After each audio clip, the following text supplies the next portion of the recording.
प्यारे छोटे पिग काफी खुशी खुशी अपनी माँ के साथ रहते थे, लेकिन जल्द ही वो इतने बड़े हो गए कि उन्हें अपनी माँ का घर छोड़कर अपना खुद का घर बनाना था। माँ ने उन्हें बाय बाय कहा। अपना ख्याल रखना और उस चालाक भेड़िए से बच कर रहना जो यहीं पास में ही रहता है। वो तीनों अपना घर बनाने के लिए निकल पड़े और उन्हें तलाश थी एक बढ़िया सी जमीन की। पहले पिग को जल्द ही एक अच्छी सी जमीन मिल गई और उसने जल्द ही स्ट्रॉ और स्टिक से अपना घर बना लिया। ये कितना अच्छा है और इसे बनाना कितना आसान था। अब मुझे उस चालाक भेड़िए से डरने की जरूरत नहीं है। जल्दी ही दूसरे पिग को भी अच्छी सी जमीन मिल गई और उसने भी वुड्स और नील से जल्दी से अपना घर बना लिया। ये बहुत ही अच्छा है, भेड़िया मुझे छू भी नहीं पाएगा। तीसरे पिग को भी पास ही में एक जमीन मिल गई, लेकिन उसने सोचा मैं तो एक बहुत ही मजबूत घर बनाऊंगा। इसके लिए खूब मेहनत करूंगा क्योंकि वो भेड़िया मजबूत घर में मुझे छू भी नहीं पाएगा।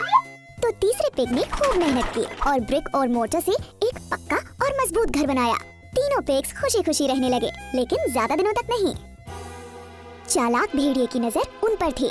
वो आसपास घूमता रहता था ताकि कब उसे इन्हें खाने का मौका मिल जाए। भेड़िया बोला, ओए दरवाजा खोलो पिगलेट, नहीं तो मैं बहुत जोर से फूंक मारूंगा और तुम्हारा घर तोड़ डालूंगा। पहला पिग काफी डर गया। ओह नो, मैं दरवाजा बिल्कुल नहीं खोलूंगा। भेड़िए ने जोर से फूंक मारी, बहुत जोर से फूंक मारी और इससे स्ट्रॉ और स्टिक से बना घर टूट गया। पहला पिग अपनी जान बचाने के लिए दूसरे पिग के लकड़ी के बने घर में जाके छुप गया।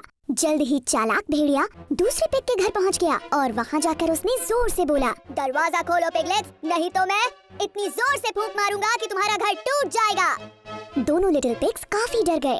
ओह नो, हमें दरवाजा नहीं खोलना चाहिए। चालाक भेड़िए ने फूंक मारी कि लकड़ी का बना वो घर टुकड़े टुकड़े हो गया। बुरी तरह से डरे हुए दोनों पिग्स अपनी जान बचाने के लिए तीसरे पिग के घर में आ पहुँचे, जो ब्रिक और मोटर से बना था।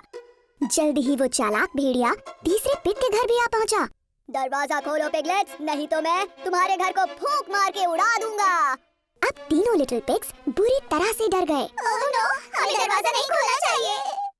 भेड़िए ने बार बार जोर जोर से फूंक मारी, लेकिन वो ब्रिक और मोटर से बने घर को नहीं तोड़ पाया। ब्रिक और मोटर का बना घर इतना स्ट्रॉन्ग था कि उससे नहीं टूटा। भेड़िए ने काफी देर तक तीनों लिटिल पिग्स के बाहर आने का वेट किया, लेकिन वो नहीं आए। बस सब बहुत हो गया है। चालाक भेड़िया घर की छत पर चढ़ गया और चिमनी से घर के अंदर झांकने लगा। तीसरा लिटिल पिग बहुत चतुर था, उसे ये पता चल गया। उसने जल्दी से आग जला दी और चिमनी से निकलने वाली फ्लेम से भेड़िया बुरी तरह जल गया। वो दर्द से कराहने लगा और वहाँ से भाग गया। मैं फिर से यहाँ दोबारा नहीं आऊँगा, कोई बचाओ मुझे। इस तरह से तीन लिटिल पिग्स को उस शातिर भेड़िए से छुटकारा मिल गया और उसके बाद वो खुशी खुशी रहने